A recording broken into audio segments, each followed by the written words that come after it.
Pokazujemo kako se izrađuju karlice na jedan stari primitivni način u stolarskoj radionici Despot u Despotovcu. Rađena je operacija poravnavanja, sad radimo operaciju dubljenja. I to ćete vidjeti kako izgleda na jedan stvarno primitivni način, stari način.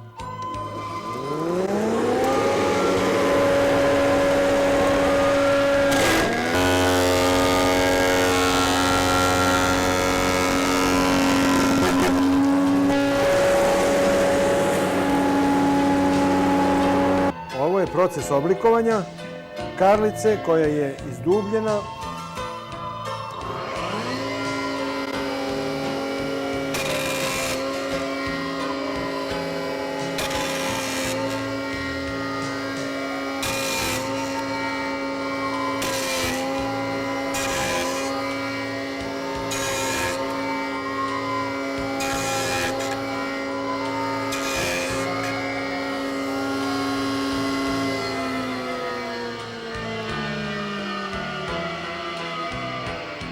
Ovo je proces šlajfovanja, odnosno završni proces u izradi jednog starog načina pravljenja karlica.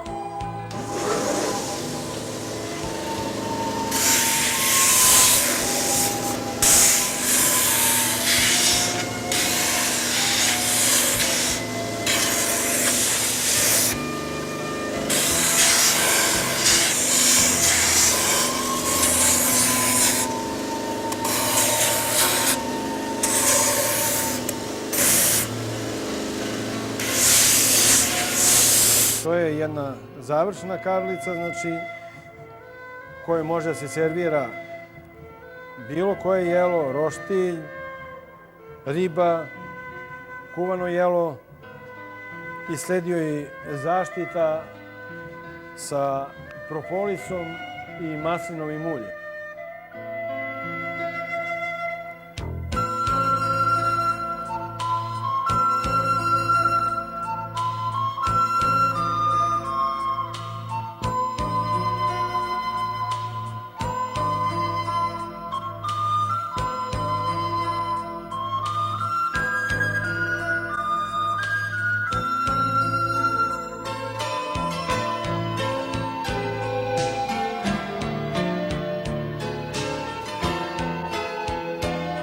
Kako je ovo dobro.